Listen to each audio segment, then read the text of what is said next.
Hello ವಿದ್ಯಾರ್ಥಿಗಳೇ, ಶೈತ್ಯೀಕರಣ ಮತ್ತು ಹವಾನಿಯಂತ್ರಣದ ಈ ಮಾಡ್ಯೂಲ್ಗೆ ಸುಸ್ವಾಗತ.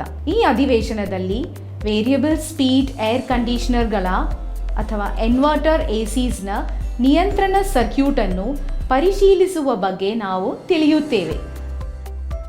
ಉದ್ದೇಶಗಳು: ಈ ಸೆಷನ್ನ ಕೊನೆಯಲ್ಲಿ ನೀವು ಹೀಗೆಲ್ಲ ಮಾಡಬಹುದು. ಇನ್ವರ್ಟರ್ ಹವಾನಿಯಂತ್ರಣದ ಕೆಲವು ಸಾಮಾನ್ಯ ಘಟಕಗಳ ಅವಲೋಕನ, ಇನ್ವರ್ಟರ್ ಹವಾನಿಯಂತ್ರಣದ ನಿಯಂತ್ರಣ ಸರ್ಕ್ಯೂಟ್ ಅನ್ನು ಪರಿಶೀಲಿಸುವುದು, ಇನ್ವರ್ಟರ್ ಹವಾನಿಯಂತ್ರಣದ ಹೊರಾಂಗಣ ಘಟಕವನ್ನು ಅರ್ಥ ಮಾಡಿಕೊಳ್ಳಿ, ಇನ್ವರ್ಟರ್ ಹವಾನಿಯಂತ್ರಣದ ಒಳಾಂಗಣ ಘಟಕವನ್ನು ಅರ್ಥ ಮಾಡಿಕೊಳ್ಳಿ. ಈಗ ವೇರಿಯಬಲ್ ಸ್ಪೀಡ್ ಹವಾನಿಯಂತ್ರಣಗಳ ಇನ್ವರ್ಟರ್ ಎಸಿಸ್ ನಿಯಂತ್ರಣ ಸರ್ಕ್ಯೂಟ್ ಅನ್ನು ಪರಿಶೀಲಿಸಲು ಅಗತ್ಯವಾದ ಉಪಕರಣಗಳು, ಸಲಕರಣೆಗಳು ಮತ್ತು ಉಪಭೋಗ್ಯ ವಸ್ತುಗಳನ್ನು ನೋಡೋಣ. ಪರಿಕರಗಳು, ಉಪಕರಣಗಳು ಮತ್ತು ಉಪಭೋಗ್ಯ ವಸ್ತುಗಳು. Trainees kit, clamp meter, cutting plier, screwdriver, test lamp, voltmeter ಮತ್ತು ಆಂಪ್ ಮೀಟರ್, ಚಾಕು, ಇನ್ವರ್ಟರ್ ಎಸಿ 1.5 ಟನ್. ಈಗ ವೇರಿಯಬಲ್ ಸ್ಪೀಡ್ ಹವಾನಿಯಂತ್ರಣಗಳ ಇನ್ವರ್ಟರ್ ಎಸಿಸ್ ನಿಯಂತ್ರಣ ಸರ್ಕ್ಯೂಟ್ ಅನ್ನು ಪರಿಶೀಲಿಸುವ ಸಿದ್ಧತೆಗಳನ್ನು ನೋಡೋಣ. ಇನ್ವರ್ಟರ್ ಹವಾನಿಯಂತ್ರಣಗಳ ಕೆಲವು ಸಾಮಾನ್ಯ ಘಟಕಗಳ ಅವಲೋಕನ. ಇನ್ವರ್ಟರ್ ಹವಾನಿಯಂತ್ರಣದ ಸರ್ಕ್ಯೂಟ್ನಲ್ಲಿ ಘಟಕದ ಕಾರ್ಯಾಚರಣೆಯನ್ನು ಪರಿಣಾಮಕಾರಿಯಾಗಿ ನಿರ್ವಹಿಸಲು ಹಲವಾರು ಘಟಕಗಳು ಮತ್ತು ಅಂಶಗಳು ಒಟ್ಟಾಗಿ ಕಾರ್ಯನಿರ್ವಹಿಸುತ್ತವೆ. ನೀವು ಕಂಡುಕೊಳ್ಳಬಹುದಾದ ಇನ್ವರ್ಟರ್ ಗಾಳಿಯ ಸ್ಥಿತಿಯು ಕೆಲವು ಸಾಮಾನ್ಯ ಅಂಶಗಳ ಅವಲೋಕನ ಇಲ್ಲಿದೆ. ನಿಯಂತ್ರಣ ಮಂಡಳಿಯು ಹವಾನಿಯಂತ್ರಣದ ಮೆದುಳು. ಇದು ವಿವಿಧ ಕಾರ್ಯಗಳನ್ನು ನಿರ್ವಹಿಸುತ್ತದೆ ಮತ್ತು ಸಂವೇದಕಗಳು ಮತ್ತು ಇತರ ಘಟಕಗಳೊಂದಿಗೆ ಸಂವಹನ ನಡೆಸುತ್ತದೆ.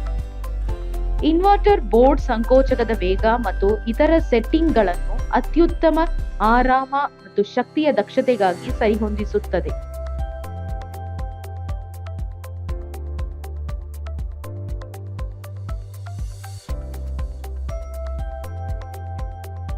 ಇನ್ವರ್ಟರ್ ಹವಾನಿಯಂತ್ರಣಗಳು ವೇರಿಯಬಲ್ ಸ್ಪೀಡ್ ಸಂಕೋಚಕಗಳನ್ನು ಬಳಸುತ್ತವೆ. ನಿಯಂತ್ರಣ ಸರ್ಕ್ಯೂಟ್ ಕೂಲಿಂಗ್ ಅಥವಾ ತಾಪನ ಅಗತ್ಯಗಳ ಆಧಾರದ ಮೇಲೆ ಸಂಕೋಚಕದ ವೇಗವನ್ನು ನಿರ್ವಹಿಸುತ್ತದೆ.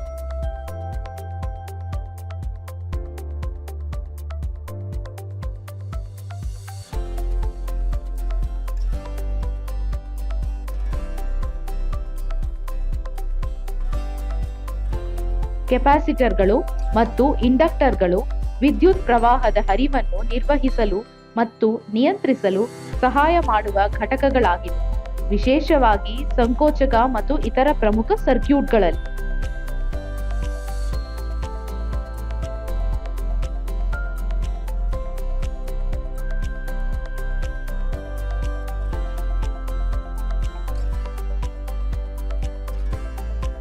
ವ್ಯವಸ್ಥೆಗೊಳಗಿನ ವೋಲ್ಟೇಜ್ ಮಟ್ಟವನ್ನು ಹೆಚ್ಚಿಸಲು ಅಥವಾ ಕಡಿಮೆ ಮಾಡಲು ಟ್ರಾನ್ಸ್ಫಾರ್ಮರ್ಗಳನ್ನು ಬಳಸಲಾಗುತ್ತದೆ. ಇದು ನಿಯಂತ್ರಣ ಮಂಡಳಿಯ ಕಾರ್ಯಚಟುವಟಿಕೆಯನ್ನು ಸುಗಮಗೊಳಿಸುತ್ತದೆ ಮತ್ತು ವಿವಿಧ ಘಟಕಗಳಿಗೆ ಸೂಕ್ತವಾದ ಶಕ್ತಿಯನ್ನು ಒದಗಿಸುತ್ತದೆ. ರಿಲೇಗಳು ಮತ್ತು ಕಾಂಟ್ಯಾಕ್ಟರ್ಸ್ಗಳು ಸಂಕೋಚಕ, ಫ್ಯಾನ್, ಮೋಟಾರ್ಗಳು ಮತ್ತು ಹೆಚ್ಚಿನವುಗಳಂತಹ ವಿವಿಧ ಘಟಕಗಳಿಗೆ ವಿದ್ಯುತ್ ಹರಿವನ್ನು ನಿಯಂತ್ರಿಸುವ ಎಲೆಕ್ಟ್ರೋಮೆಕ್ಯಾನಿಕಲ್ ಸ್ವಿಚ್ಗಳಾಗಿವೆ.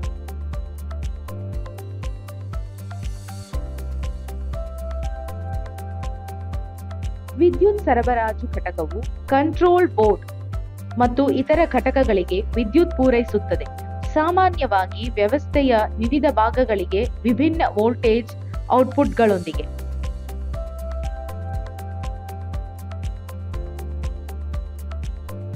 ಸರ್ಕ್ಯೂಟ್ರಿಯು ವಿದ್ಯುತ್ ಹಸ್ತಕ್ಷೇಪವನ್ನು ತಡೆಗಟ್ಟಲು ಮತ್ತು ವೋಲ್ಟೇಜ್ ಏರಿಳಿತಗಳು ಅಥವಾ ಉಲ್ಬಣಗಳಿಂದ ರಕ್ಷಿಸಲು ಶೋಧಕಗಳನ್ನು ಒಳಗೊಂಡಿರಬಹುದು. ಕಂಟ್ರೋಲ್ ಸರ್ಕ್ಯೂಟ್ ಪ್ರದರ್ಶನ ಫಲಕ ಮತ್ತು ಬಳಕೆದಾರ ಇಂಟರ್ಫೇಸ್ ಅನ್ನು ನಿರ್ವಹಿಸುತ್ತದೆ. ಇದು ಬಳಕೆದಾರರಿಗೆ ತಾಪಮಾನ, ವಿಧಾನಗಳು ಮತ್ತು ಇತರ ಸೆಟ್ಟಿಂಗ್ಗಳನ್ನು ಹೊಂದಿಸಲು ಅನುವು ಮಾಡಿಕೊಡುತ್ತದೆ. ವಿವಿಧ ತಂತಿಗಳು ಮತ್ತು ಕನೆಕ್ಟರ್ಗಳು ಈ ಘಟಕಗಳನ್ನು ಒಟ್ಟಿಗೆ ಜೋಡಿಸಿ ವ್ಯವಸ್ಥೆಯಾದ್ಯಂತ ಸಂಕೇತಗಳು ಮತ್ತು ಶಕ್ತಿಯನ್ನು ರವಾನಿಸುತ್ತದೆ.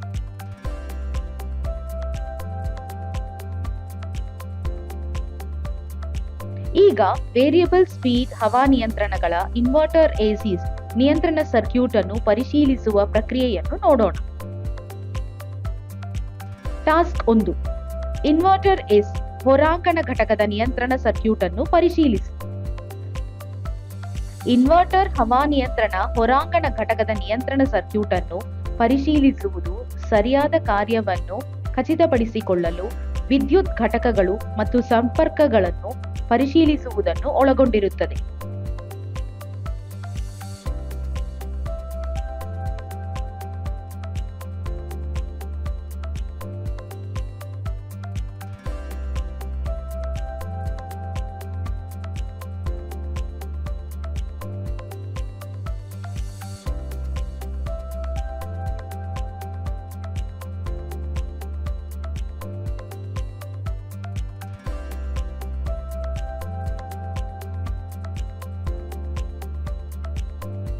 ಇದು ವೈರಿಂಗ್, ಕಂಟ್ರೋಲ್ ಬೋರ್ಡ್ಗಳು, ಸೆನ್ಸರ್ಗಳು, ಕೆಪಾಸಿಟರ್ಗಳು, ರಿಲೇಗಳು ಮತ್ತು ಕಂಪ್ರೆಸರ್ ಅನ್ನು ಯಾವುದೇ ಹಾನಿ, ಸಡಿಲವಾದ ಸಂಪರ್ಕಗಳು ಅಥವಾ ಅಸಮರ್ಪಕ ಕ್ರಿಯೆಯ ಚಿಹ್ನೆಗಳಿಗಾಗಿ ನಿರ್ಣಯಿಸುವುದನ್ನು ಒಳಗೊಂಡಿರುತ್ತದೆ.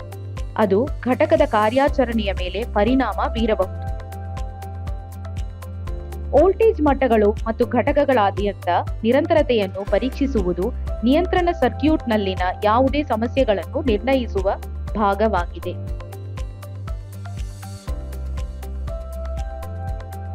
ಕಾರ್ಯ 2. ಇನ್ವರ್ಟರ್ ಎಸಿ ಒಳಾಂಗಣ ಘಟಕದ ನಿಯಂತ್ರಣ ಸರ್ಕ್ಯೂಟ್ ಅನ್ನು ಪರಿಶೀಲಿಸಿ. ಇನ್ವರ್ಟರ್ ಹವಾನಿಯಂತ್ರಣ ಒಳಾಂಗಣ ಘಟಕದ ನಿಯಂತ್ರಣ ಸರ್ಕ್ಯೂಟ್ ಅನ್ನು ಪರೀಕ್ಷಿಸುವುದು ಅತ್ಯುತ್ತಮ ಕಾರ್ಯಕ್ಷಮತೆಯನ್ನು ಖಚಿತಪಡಿಸಿಕೊಳ್ಳಲು ವಿವಿಧ ವಿದ್ಯುತ್ ಅಂಶಗಳು ಮತ್ತು ಸಂಪರ್ಕಗಳನ್ನು ಪರಿಶೀಲಿಸುವುದನ್ನು ಒಳಗೊಂಡಿರುತ್ತದೆ.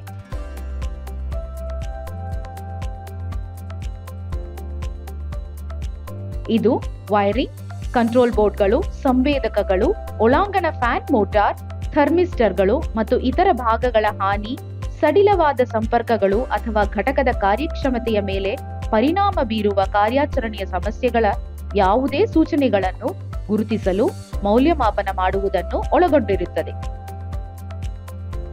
ಒಳಾಂಗಣ ಘಟಕದ ನಿಯಂತ್ರಣ ಸರ್ಕ್ಯೂಟ್ನಲ್ಲಿ ಯಾವುದೇ ಸಮಸ್ಯೆಗಳನ್ನು ಪತ್ತೆಹಚ್ಚಲು ಮತ್ತು ಪರಿಹರಿಸಲು ಈ ಘಟಕಗಳ ನಡುವೆ ವೋಲ್ಟೇಜ್ ಮಟ್ಟಗಳು, ನಿರಂತರತೆ ಮತ್ತು ಸಂಕೇತಗಳನ್ನು ಪರೀಕ್ಷಿಸುವುದು ಅತ್ಯಗತ್ಯ.